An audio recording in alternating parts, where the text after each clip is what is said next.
Former U.S. Vice President Dick Cheney has died at age 84. His passing marks the end of a political life that spanned decades in Washington and left a profound and highly polarizing imprint on American government, foreign policy, and conservative politics. The announcement and cause of death.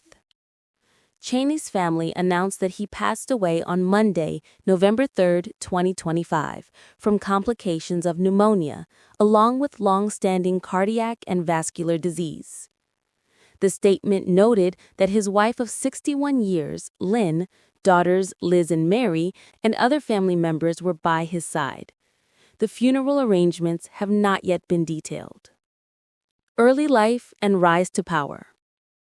Richard Bruce Dick Cheney was born January 30, 1941 in Lincoln, Nebraska, and raised in Casper, Wyoming. He earned a B.A. and M.A. from the University of Wyoming and entered public service in the late 1960s.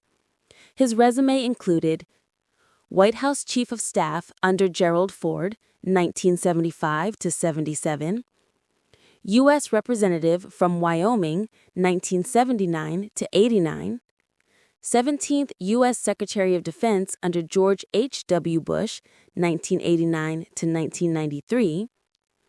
His experience made him a respected veteran of national security and governmental operations by the time he was tapped as running mate for Governor George W. Bush in 2000. Cheney served as the 46th Vice President of the United States from 2001 to 2009 under President Bush. Many historians regard him as one of the most powerful vice presidents in American history. After the September 11, 2001 attacks, Cheney became a central figure in the Bush administration's war on terror, influencing policy on national security, surveillance, and detention. He was a strong advocate for the 2003 invasion of Iraq, believing that removing Saddam Hussein was an essential step for U.S. security. Cheney expanded the power of the vice presidency, often operating at the center of decision-making within the White House and national security apparatus.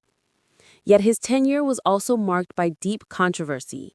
The failures of post-invasion Iraq, the debates over enhanced interrogation techniques, warrantless surveillance, detention policies, and the expansion of executive power all remain central to his legacy.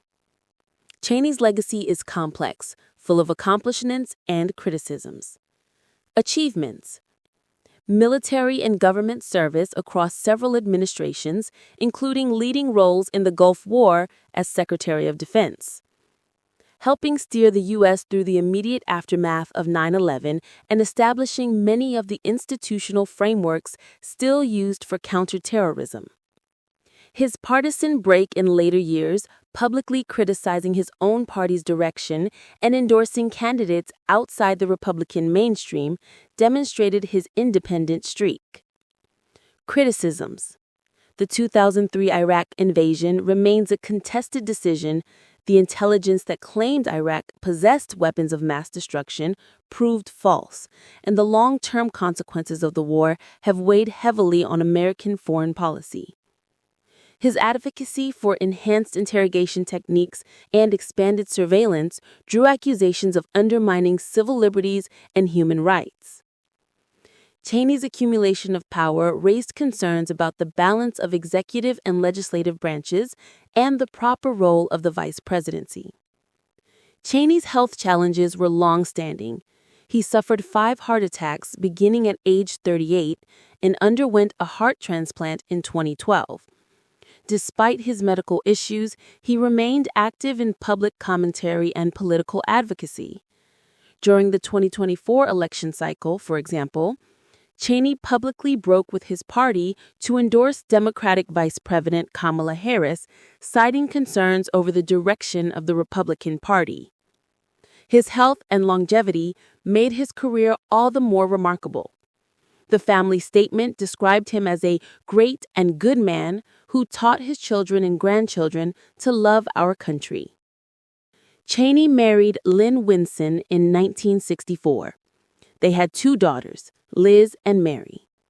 His daughter, Liz Cheney, became a prominent Republican member of Congress, noted for her criticism of former President Trump and leadership on the January 6th committee. Outside politics, Cheney was known for his love of fly fishing, his Wyoming roots, and his devotion to family, qualities his family highlighted in his remembrance. News of Cheney's passing has drawn tributes and renewed scrutiny of his legacy across the political spectrum. Former President George W. Bush described him as a decent, honorable man and among the finest public servants of his generation. Yet the reactions also reflect his divisive reputation.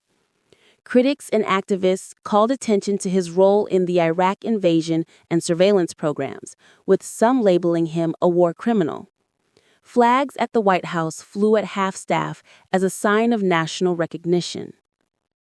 Cheney's passing prompts reflection on how the vice presidency has evolved and how his concept of executive power continues to influence debates on national security, presidential authority, and foreign policy.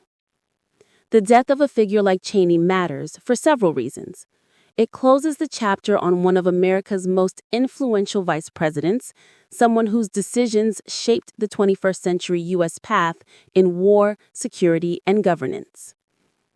It invites re-examination of the implications of his strategies, especially the Iraq War, the expansion of surveillance, and presidential power, at a time when those issues remain relevant. The shift in Cheney's later years, moving away from his party's orthodoxy, underscores changing dynamics inside the Republican Party and the broader conservative movement. For historians, Cheney's career offers a case study in how the vice presidency can evolve from ceremonial to central in governance. Dick Cheney was a titan of Washington, a man who moved from Wyoming congressman to defense secretary to a vice president of unmatched influence. He was a bureaucrat's bureaucrat, a strategist who operated in the shadows, and a bold figure willing to stretch the bounds of executive power. At his best, he projected the confidence of America's global leadership. At his worst, the outcomes of his decisions, especially Iraq, haunt the Republican Party and American foreign policy today.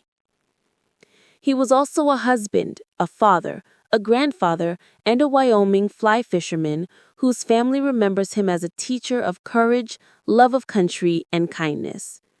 The contradiction is part of what made him so compelling and so controversial.